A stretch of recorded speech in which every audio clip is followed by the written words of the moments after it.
Halo pecinta film, kepriwe kabare? Pada sehat mbok? Oke, ketemu maning karo nyong. Siki nyong arep cerita film India ke. Judul filmnya Madari. Apa Madari sih yang maca? Ya pokoknya kuwi lah ya. Nah, film ki rilis tahun 2016 lur. Madari artine wayang. Apa iki film Semar karo Bagong ya? Yo, timbang kesuwen. Langsung bae ditiliki. Mari kita tiliki.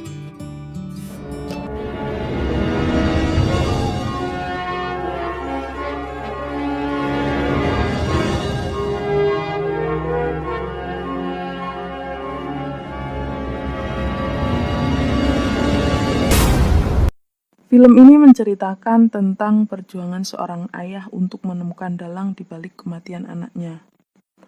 Scene dimulai dengan seorang pria yang baru turun dari kereta api di stasiun bersama seorang anak. Pria ini bernama Nirmal dan anak ini bernama Rohan. Nah, di televisi di stasiun tampak sedang berlangsung sebuah siaran berita mengenai anak Pak Mendagri yang diculik. Sebutnya Pak Menteri bae lah ya, ben kepenak Pak Mendagri kayak kedawan kayak gue lah ya. Nah, berita ini diikuti dengan berbagai tanggapan netizen terhadap berita itu. Selain itu, tampak juga berbagai berita mengenai korupsi yang dilakukan oleh pemerintah. Scene berlanjut ke Pak Menteri bersama istrinya yang sedang menangis. Nah, alih-alih menenangkan istrinya yang menangis, Pak Menteri malah menyuruh istrinya untuk jangan bersedih. Soalnya kalau istrinya sedih terus, berita tentang penculikan anaknya bakal nyebar. Ya, Pak Menterinya kayak jaga image gitu lah ya. नहीं प्रशांत इस बार नहीं मुझे मेरा बेटा चाहिए. Terus Pak Menteri juga marah-marah gitu sambil buka pintu dan marah-marah. Soalnya kepala investigasi penculikan anaknya ini belum datang-datang. Terus di sisi lain tampak Pak Nirmal yang lusuh sedang mempersiapkan sesuatu di kamarnya. Dia menyusun strategi dengan melihat peta dan mengamati beberapa berita dan foto di koran dan di iPad-nya. Pak Nirmal ini kelihatan mempunyai banyak SIM card gitu lur. Ya mungkin jualan pulsa Pak Nirmal ya. Jadi SIM cardnya ada yang Axis, Telkomsel, Indosat, XL, apalagi tuh. Nah, orang ngerti lah nggak? Terus anaknya Pak Menteri yang diculik tadi namanya Rohan. Anaknya Pak Menteri ini, si Rohan tuh sekolahnya di asrama gitu lor. Nah, kalau malam-malam si Rohan itu suka keluar asrama lewat pintu belakang gitu dan nyogok si satpam penjaganya. Rohan ini keluar soalnya lapar dan dia keluar buat beli jajan batagor, cakwe, bala-bala, otak-otak, dan teman-temannya. Terus, singkat cerita, akhirnya Pak Nirmal jualan orak-arik di tempat biasa si Rohan jajan nih. Pak Nirmal ini kan emang niatnya mau nyulik Rohan. Jadi waktu Rohan beli urak-ariknya, Pak Nirmal itu nyampurin obat tidur. Nah pas si Rohan pulang ke asrama sama temennya yang namanya Ciku, si Rohan ngerasa pusing dan mengantuk tiba-tiba dan akhirnya mereka pingsan. Singkat cerita, Rohan sudah diculik dan disekap, bukan disekap sih ya, kayak dibiarin aja gitu di sebuah rumah kayak di ladang yang luas gitulah. Tapi sampingnya ada hutan belantara gitu.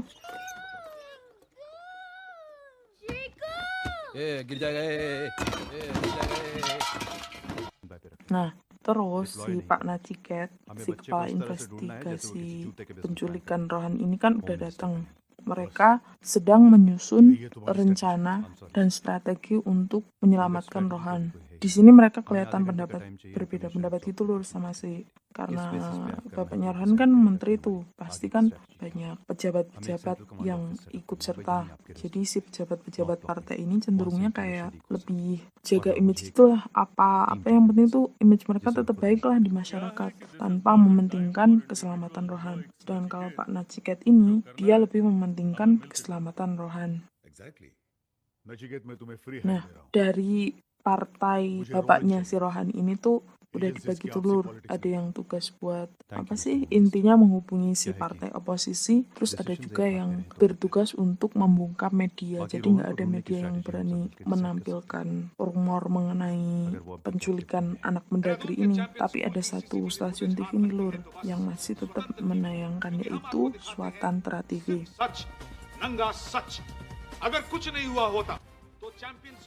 Seiring berjalannya cerita, akhirnya ketahuan nih kalau Pak Nirmal nyulik Rohan bukan buat uang. Kan awalnya dikiranya buat uang gitu. Tapi ternyata Pak Nirmal ini nyulik Rohan buat sebuah informasi.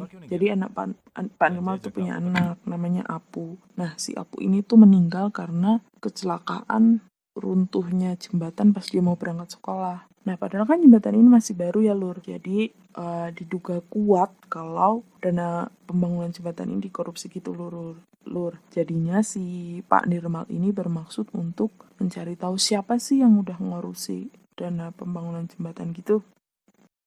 Di film ini juga ditunjukkan beberapa aksi korup pemegang kekuasaannya lur. Gak cuma pejabat tapi kayak misalnya polisi yang narikin pungli gitu. Nah, suatu hari karena salah minum, mungkin airnya kotor atau nggak tahu lah, atau mungkin Rohan minum sesuatu yang berbahaya.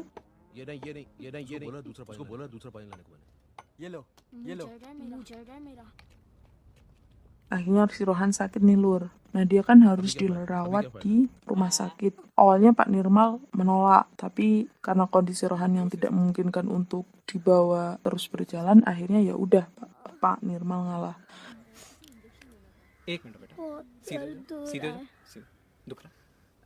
Nah, waktu nungguin si Rohan di rumah sakit ini, Pak Nirmal duduk di lorong rumah sakit. Terus dia keinget tuh kejadian waktu si Apu meninggal dan dia datang ke rumah sakit cuma dapat sepatu, tas, botol minum, dan sebuah potongan kecil dari tubuh Rohan yang ditaruh di plastik itu.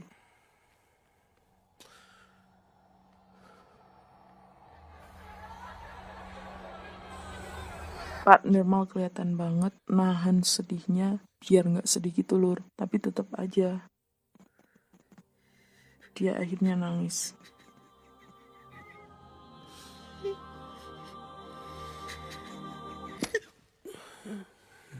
अरे ऐसे क्या कर रहे हो?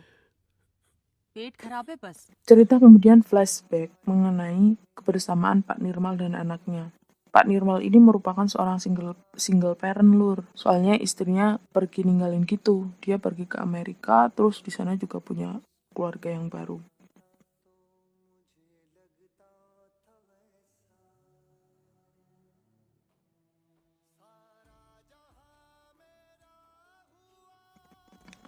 Nah, tapi waktu si Apu, anaknya Pak Nirmal ini tanya, kayak, ibu sebenarnya kemana sih gitu lah, kalau kita mah tanya gitu ya. Si Pak Nirmal ini bilang kalau ibunya sedang bekerja. Kayak bohong gitulah biar si Apu tuh nggak sedih. Tapi sepertinya Apu juga tahu kalau ayahnya itu sebenarnya cuma bohong doang. Scene kemudian berlanjut ke Pak Nirmal yang sedang mengenang masa lalunya bersama Apu. Jadi di sini Pak Nirmal menceritakannya kepada Rohan. Kayaknya di sini si Rohan sama Pak Nirmal ini udah mengidap Stockholm Syndrome gitu ya lur. Jadi kalau dulur-dulur yang nggak tahu Stockholm Syndrome itu apa, Stockholm Syndrome itu muncul simpati atau kasih sayang antara korban penculikan dan pelaku penculiknya. Ya sebaliknya gitulah ya lur.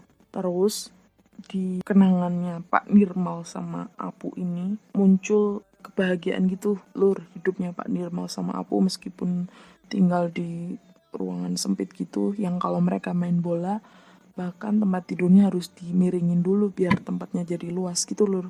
Tapi mereka kelihatan bahagia dan Pak Nirmal juga kelihatan sayang banget dengan Apu. Di scene ini sedih banget lur, sumpah. Bikin sedih banget. Ya kalau aku mah nangis ya, aku mah apa? Emang suka gitu, nangis-nangis gak jelas.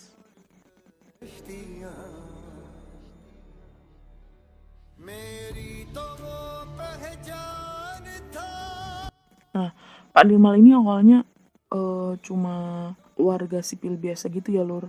Dia nggak begitu peduli dengan berita-berita, isu-isu politik kayak gitu-gitu. Dia nggak peduli. Tapi karena Pak Nirmal ini seorang instalasi jaringan, jadi tahulah sama IT ya bisa dibilang ahli lah. Artinya dia bisa berkelit dari incaran petugas, ya kan? Terus Pak Nirmal ini memposting sesuatu di Facebooknya yang akhirnya menuai banyak simpati dari netizen. Netizen yang bersimpati ini nyudutin si Pak Menteri sama pejabat-pejabat gitulah, yang intinya ya kalau nggak bisa mah mundur aja kayak gitulah. Terus Pak Nirmal seneng tuh karena dapat banyak pujian dari netizen-netizen. Ternyata Ibu Rohan mengambil sebuah tindakan untuk membalas. Sebenarnya nggak membalas sih, cuman karena Ibu Rohan ngerasa kalau si Pak Menteri ini, Pak Mendagri ini kayaknya lelet gitu nanganin kasus anaknya sendiri. Akhirnya si Ibu Rohan membuat inisiatif sendiri untuk mengupload sebuah video yang intinya tuh kayak membuat permohonan sebagai sesama orang tua gitu lur ke Pak Nirmal. Jadi kan kayak apapun kesalahan bapaknya kan anaknya juga nggak tahu, jadi kayak ini nggak adil gitu buat Rohan. Nah di video ini juga istri Pak Menteri itu nyertain fotonya si Rohan. Akhirnya menyebarlah berita penculikan anak Mendagri ini ke seluruh negeri. Nah tapi karena ini juga akhirnya si tim Pak Naciket tadi mendapatkan telepon dari seorang laki-laki yang mengaku mengenal siapa yang menculik Rohan. Nah ketika didatangi oleh Pak Naciket, bapak ini bilang kalau dia lupa siapa namanya yang menurut dia menculik Rohan, tapi dia ingat nomor urutnya waktu sama-sama mencairkan uang kompensasi korban kecelakaan runtuhnya jembatan. Tapi di sisi lain, setelah kedatangan Pak Naciket ini dan ayahnya bercerita mengenai Pak Nirmal kepada Pak Naciket, anak bapak-bapak tua ini yang namanya Pak Podar justru mengupload sesuatu di Facebook yang intinya bilang kalau si bapaknya itu udah ngelaporin Pak Nirmal ke polisi. Jadi kayak hati-hati gitu. घर पहुंच ही रहे होंगे। उन्हें उसने बताया जिससे तुमने खंजर की बात की Terus setelah itu scene berlanjut ke saat terakhir Pak Nirmal berbincang dengan Apu sebelum akhirnya Apu meninggal karena runtuhnya jembatan. अरे पापा चले जाओ मैं स्कूल चला जाऊंगा नहीं 1 मिनट रुको मैं अभी फोन करता हूँ कैसे कैसे जाओगे अकेले अरे पापा मुझे रास्ता पता Nah, Pak Nirmal ini tinggalnya di Mumbai guys. Setelah kematian Apu, Pak Nirmal yang sedang bekerja kemudian datang ke rumah sakit dan ternyata di rumah sakit dia hanya mendapatkan sepatu, botol minum dan juga tas dan sebagian sedikit potongan dari tubuh Apu yang akhirnya Pak Nirmal juga bingung ini harus dibakar, dikubur atau gimana gitu. Pak Nirmal kelihatan banget terpukulnya.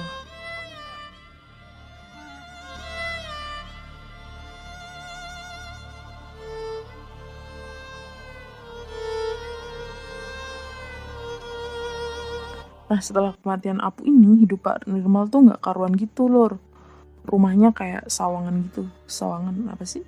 Sarang laba-laba. Jadi banyak sarang laba-laba di rumah Pak Nirmal ini.